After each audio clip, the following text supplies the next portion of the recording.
Hello friends. Supreme leader ने कल घोषणा कर दी है कि नवरात्रि का आज पहला दिन है और आज के दिन से जो है वो बचत दिवस मनाया जाएगा। दोस्तों, बचत दिवस आज के इस करंट अनप्लग्ड बाय राजीव के वीडियो में हम लोग चर्चा करेंगे कि ये सुप्रीम लीडर ने जो शंखनाद किया है बचत दिवस का, वो कितना सच्चा है और कितना झूठा है। दोस्तों, कल हमारे प्रधानमंत्री जी, माननीय प्रधानमंत्री जी आए और उन्होंने घोषणा की कि जिस तरीके से जीएसटी में कट दिया है उन्होंने, बहुत सारे आइटम्स 12% से लाके 5% के स्लैब में डाल दिए गए हैं और इनकम टैक्स के जो बजट के दौरान, बजट के समय में घोषणा की थी कि एग्जम्पशन लिमिट बढ़ाकर 12 लाख तक कर दी गई है।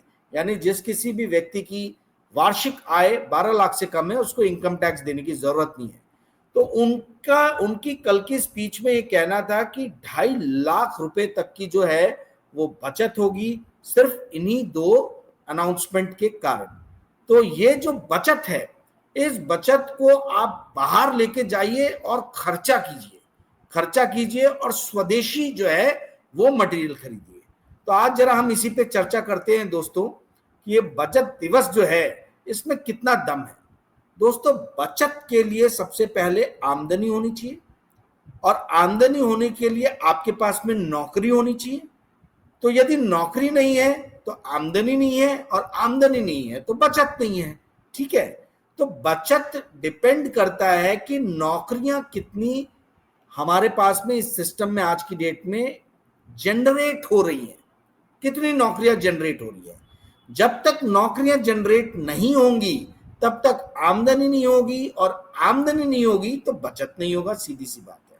खैर, इस चीज पे मैं और आगे अच्छे से एक्सप्लेन करूंगा, परंतु ऐसा मोदी जी को कहने की जरूरत क्यों पड़ी है, यह बात समझने की जरूरत है।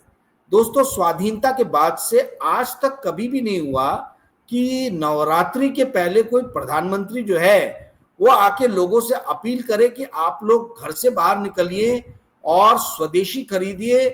इसलिए खरीदिए क्योंकि मैंने आप लोग को बहुत सारे टैक्स में रियायतें दी हैं और जो पैसे बच रहे हैं वो बचत दिवस के रूप में कल से आप मनाइए उसको और आगे जाके उसको खर्च कीजिए। दोस्तों, क्या आपको ये महसूस नहीं होता कि जो गवर्नमेंट का सबसे ज्यादा कमाऊ टैक्स का जो वर्टिकल था जीएसटी, उसको कोई सरकार खुद ही क्यों कम करेगी? 22 lakh crore, 22.09 lakh crore to be precise, last year GST के थ्रू गवर्नमेंट ने कलेक्ट किया था। वहीं इनकम टैक्स और कॉर्पोरेट टैक्स से 11.64 लाख और कुछ 11.57 लाख इस टाइप से कलेक्शन हुआ था। यानी अगर हम ये दोनों को मिला दें तो जाके जीएसटी से थोड़ा सा ज्यादा होता था, कॉर्पोरेट इनकम टैक्स और पर्सनल इनकम टैक्स। तो यानी जीएसटी द्वारा ही सरकार की मेन कमाई हो रही थी। तो जो ये निचोड़ रही थी सरकार, वो निचोड़ ऐसा निचोड़ा इन्होंने लोगों से कि लोगों की कमर टूट गई। और मैं आपको कुछ आंकड़े दूंगा जिससे आपको समझ में आएगा। दोस्तों देखिए, कोरोना हुआ, कोरोना के टाइम में सारी कंपनीज ने ये बहाने दिए कि लॉजिस्टिक मूवमेंट में प्रॉब्लम हो रहा है, इसलिए हम रेट हर प्रोडक्ट्स के ऊपर कर रहे हैं। और जो एक बार रेट ऊपर गए उसके बाद वो कभी रेट उन्होंने नीचे किए ही नहीं। ठीक है, ये आप सभी जानते हैं। उसका अंजाम क्या हुआ? उसका अंजाम आपको सिर्फ एक डाटा देता हूं जिसमें आपको समझ में आएगा।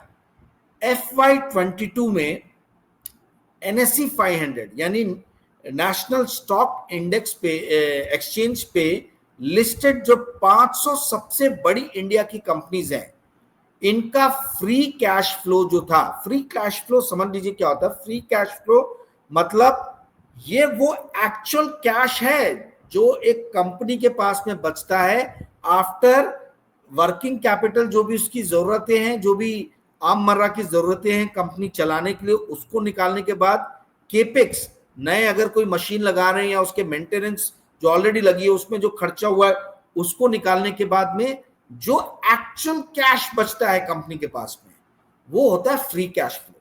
फ्री कैश फ्लो जो है ये एक्चुअल पिक्चर प्रेजेंट करता है कि कोई कंपनी कितनी हेल्दी है, उसके ऑपरेशंस कितने हेल्दी है, ठीक है। नेट प्रॉफिट जो है आप बोलोगे वो भी तो वही बताता है। देखिए नेट प्रॉफिट जो है उसमें काफी सारे अकाउंटिंग गिमिक्री हो सकती है, उसमें डेप्रिसिएशन, अमोर्टाइजेशन, बहुत सारी दूसरी चीजें आ जाती हैं जो फ्री कैश फ्लो के को जब हम देखते हैं तब वहां पे वो मायने नहीं रखती हैं, ठीक है। वो फ्री कैश फ्लो उनसे अलग करके बताया जाता है क्योंकि वो एक्चुअल कैश है जो कंपनी के पास में बचता है, जो ऑपरेशंस अपने काम धंधे करके जो पैसा वो सृजित कर रही है और उससे ये जो निकाल रही है अपनी वर्किंग कैपिटल और केपिक्स की रिक्वायरमेंट, तो जो बच जाता है वो फ्री कैश फ्लो है, ठीक है। इस पे कभी मैं और प्रोग्राम कर दूंगा कुछ अकाउंटिंग टर्म्स को आपको आसानी से समझाने के लिए। तो कहने का अर्थ है कि FY22 में फ्री कैश फ्लो जो था वो इन 500 बड़ी कंपनीज का था 9.64 लाख करोड़। FY23 में ये 29% से बढ़ा और हुआ 12.89 लाख करोड़, और फिर उसके बाद में 23% से बढ़ा FY24 में और हुआ 16.3 लाख करोड़, यानी 9.64 लाख करोड़ से बढ़ के 16.3 लाख करोड़ पहुंच गया। ऑलमोस्ट 70-80% का जो है वो इजाफा हमको दिख रहा है, ठीक है।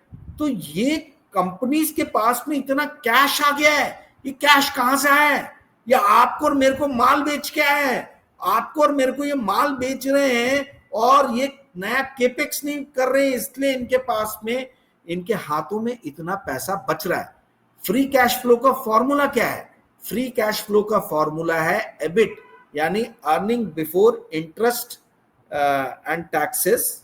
जो एबिट रहता है उसमें आप डेप्रिसिएशन और अमोर्टाइजेशन जो है उसको ऐड कीजिए और फिर माइनस कर दीजिए जो मैंने बताया, working capital requirement, capex and tax, ठीक है। तो ये निकालने के बाद में फ्री कैश फ्लो बचता है।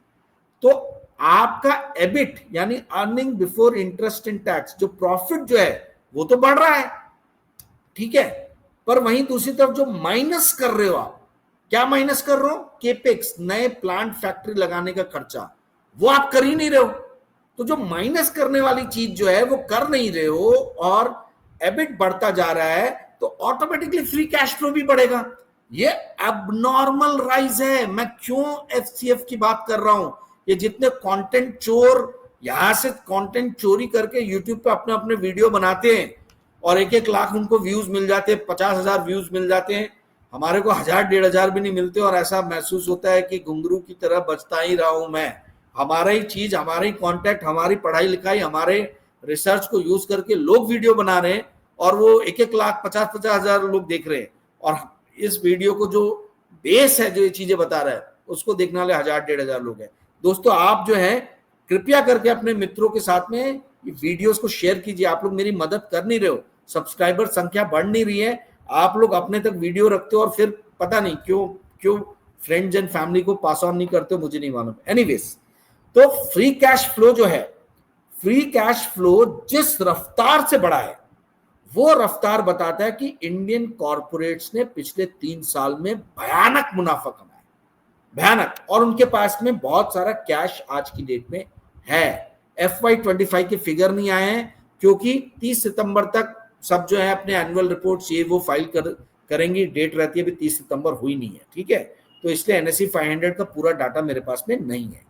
तो ये जो फ्री कैश फ्लो बढ़ा, ये बताता है कि कंपनीज ने फ्रंट लोडिंग ही कर दी थी। सारे का सारा जो प्राइस इंक्रीज इनको आने वाले 8-10 सालों में करना था, वो प्राइस इंक्रीज इन्होंने कोरोना के बाद में ही 2-3 सालों में कर लिया और आपसे मेरे से पैसे खींच लिए। अब हालत ये हो गई है कि कंपनीज हमको निचोड़ नहीं पा रही हैं। कंपनीज के पास में जो है वो पैसे बचे नहीं है, कंपनीज के पास में पैसे, नए लोग बचे नहीं है जिनसे पैसे और निचोड़े जाएं।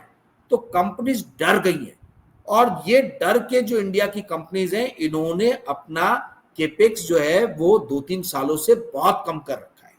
ऊपर से अब ट्रंप टैरिफ लगा दिया, आपको टैरिफ का पता ही है क्या हुआ, और फिर परसों H1B वीजा का बम फोड़ दिया। तो ये सब चीजें होने के कारण इंडियन कॉर्पोरेट्स और घबरा गए।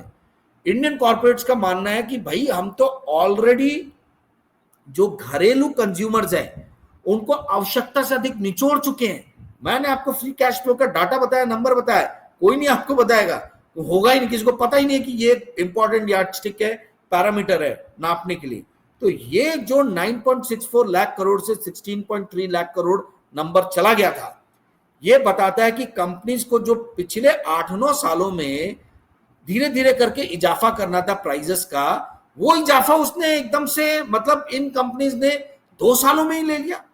अब जब 2 सालों में आपने इजाफा ले लिया है तो कंज्यूमर की तो रीढ़ की हड्डी टूट गया, वो दे ही नहीं सकता पैसे, उसकी देने की हिम्मत कुव्वत है ही नहीं।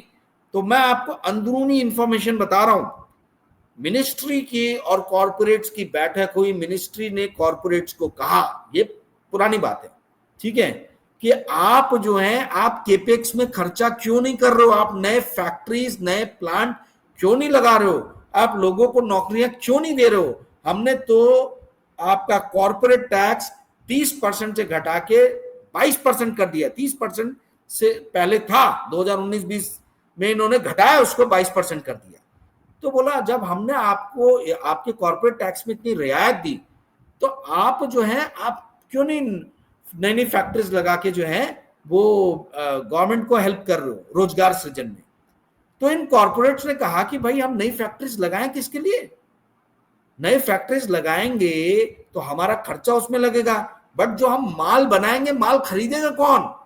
चाइना तो वैसे हमारी बैंड बजा रहा है वर्ल्ड ओवर, जितने भी इंटरनेशनल मार्केट हैं इंडियन कंपनीज चाइना से कंपीट नहीं कर पा रही हैं।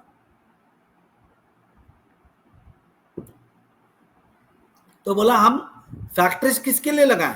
ऊपर से इंडियन कंज्यूमर्स का तो ये दोहन शोषण कर ही रहे थे। ये दोहन और शोषण जो है ये मुझे नंबर इन नंबरों से समझ में आ रहा है, जो मैंने रिसर्च करके निकाला, पता किया। तो क्या आपको लगता है मेरे जैसा छोटा पत्रकार यदि अपनी इतनी बुद्धि घुमा के कर सकता है तो क्या मिनिस्ट्री में इतने बड़े बड़े बाबू बैठे हुए हैं इकोनॉमी फाइनेंस के ज्ञाता, इन्होंने क्यों नहीं किया? आरबीआई ने क्यों नहीं किया? किया ही होगा, इन्होंने भी किया है, पर ये कॉर्पोरेट्स को इन्होंने बोला कि नहीं आप लगाओ फैक्ट्री, कॉर्पोरेट्स ने बोला हम नहीं लगा सकते। कॉर्पोरेट्स ने बोला कि आप अपने, जब इनको बोला गया कि देखो आपका फ्री कैश फ्लो कितना बड़ा है, तो कॉर्पोरेट्स ने उल्टा इनको पलट के बोला कि आप भी तो अपना जीएसटी कलेक्शन देखिए कितना बड़ा है, तो आप पहले अपनी कटौती कीजिए, आप पहले टैक्स में रियायतें दीजिए कॉमन मैन को कि वो हमसे माल खरीद सके। जब वो हमसे माल खरीदेगा तो हम नई फैक्ट्रीज लगाएंगे। तो ये एग एंड द चिकन वाली सिचुएशन जो है वो कई मतलब 1-1.5 साल से चल रही थी। फिर उसके बाद में इस बजट में इनको समझ में आया कि भाई नहीं, हमको कॉर्पोरेट्स की बात समझना होगा, मानना होगा, और तब जाके इन्होंने पहले इनकम टैक्स में रियायत दी। फिर जब टैरिफ का बम चलना चालू हुआ तब इनको समझ में आया कि जिस डोमेस्टिक कंज्यूमर को हमने खत्म कर दिया था डीमोनेटाइजेशन द्वारा, उल्टे पुल्टे जीएसटी के स्लैब लगा के, रातों रात कोविड में पूरी इकोनॉमी को ठप करके, देश को बंद करके, है ना, वो चीज जो है अब हमको फिर से उसको जगाना पड़ेगा। अब संजीवनी बूटी फूकने के लिए आपके सामने में एक मूर्छित व्यक्ति पड़ा हुआ है, उस मूर्छित व्यक्ति के अंदर आपको जान फूकनी है, तो संजीवनी बूटी के रूप में ये जीएसटी और इनकम टैक्स का इन्होंने ये लेके आए हैं। अब ये कितनी संजीवनी बूटी काम करेगी ये देखना होगा। कॉर्पोरेट्स का फ्री कैश फ्लो, कॉर्पोरेट्स क्या नया केपेक्स करने में कितना ध्यान देते हैं, ये आने वाले दिनों में एक बहुत बड़ी बात बताने वाला है। बहुत बड़ा आपके सामने में एक पिक्चर रखेगा कि क्या ये संजीवनी बूटी जो ये इनकम टैक्स और जीएसटी का इन्होंने जो एक संजीवनी बूटी फूकने का प्रयास किया इकोनॉमी में, क्या वो काम कर रही है, क्या वो असर कर रही है कि नहीं कर रही है। ये जैसे जैसे डाटा डेवलप होगा, आगे आएगा, तब हमको समझ में आएगा। आपको मालूम है दोस्तों, मैं डाटा ड्रिवन रिसर्च करके ही आपके सामने बातें रखता हूँ, ठीक है। तो फोकनाडी ओपिनियन की नौकरियां नहीं है, ऐसा नहीं है, वैसा नहीं है, बिना डाटा बिना उसके वो सब बोलने का कोई अर्थ नहीं। हालांकि मुझे दिख रहा है कि मैं जिस भी पान ठेले पे जाता हूं, पहले जहां 5 बच्चे खड़े होते थे आज 10-12 बच्चे खड़े होते हैं। तो जब इतने निठल्ले बच्चों की फौज धीरे धीरे बढ़ रही है, इसका मतलब है कि बेरोजगारी बढ़ रही है। अन्यथा इतने लड़के पान ठेलों पे आपको नजर नहीं आते, टपरी पे नजर नहीं आते। और ऐसा नहीं है कि वो आए आधा एक घंटा फूक के और चले गए, चाय पी के चले गए, नहीं, 1.5 2 ढाई ढाई घंटे बैठ रहे हैं। तो ये बताता है दोस्तों कि देश में बेरोजगारी का आलम जो है बढ़ रहा है, परंतु नंबर्स द्वारा कि कंपनीज जो हैं वो क्यों नहीं कर रही हैं नया इन्वेस्टमेंट केपेक्स में, ये मैंने आपको बताया। वो फ्री कैश फ्लो का नंबर भी आपको वो चीज इंडिकेट कर रहा है कि कंपनीज का प्रॉफिट तो बढ़ा पर कंपनीज ने केपेक्स नहीं किया, इसलिए उसका फ्री कैश फ्लो जो है वो बढ़ता चला गया। कंपनीज ने कहा गवर्नमेंट को कि आप पहले जीएसटी और इनकम टैक्स कम कीजिए, लोगों के अंदर में परचेजिंग पावर सृजित कीजिए, तब जो है हम नई फैक्ट्रीज लगाएंगे और एम्प्लॉयमेंट जनरेशन या एम्प्लॉयमेंट क्रिएशन करेंगे। तो मेरे ख्याल से ये वाला पार्ट आपको अच्छे से समझ में आ गया होगा। ठीक है दोस्तों, मुझे एक बार सौभाग्य मिला था कि फोर्ड मोटर्स जो है इनके हायर ऑफिशियल से मैं बात कर सकूं, और मैंने इनसे एक सवाल पूछा था कि आप लोग वर्ल्ड ओवर ऑपरेट करते हैं, तो किस देश में कितनी गाड़ियां बनानी है ये कैसे डिसाइड करते हैं? आप कितने गाड़ियों का मैन्युफैक्चरिंग करेंगे? कहीं गाड़ियां आपने ज्यादा बना दी, इन्वेंट्री में पड़ी रहेगी, तो ये तो आपके लिए नुकसान है। तो मेरे को बड़े मतलब अच्छे लोग थे, बात जिनसे मैंने किया, उन्होंने पूरा का पूरा मेरे को डाटा ही उनका दे दिया, मतलब जो जिसके यार्डस्टिक के बेसिस पे वो ये डिसाइड करते हैं। मैं आप लोगों के साथ ये शेयर कर रहा हूँ, कोई शेयर नहीं करता ये चीजें, पर मैं आपको बता देता हूँ कि कौन से यार्डस्टिक्स हैं। उन्होंने बोला कि हम ये देखते हैं कि इकोनॉमी उस देश की जो है वो कैसे बढ़ रही है कि रुक गई है कि घट रही है, क्या है। तो मैं बोला वो आप कैसे फाइंड आउट करते हो कि इकोनॉमी बढ़ रही है कि घट रही है? सिर्फ जीडीपी के नंबर पे तो रिलाय नहीं करते होगे। बोलते नहीं, आपने सही बोला, सिर्फ हम जीडीपी के नंबर पे रिलाय नहीं करते। तो मैं बोला फिर आप लोग क्या क्या डाटा देखते हो?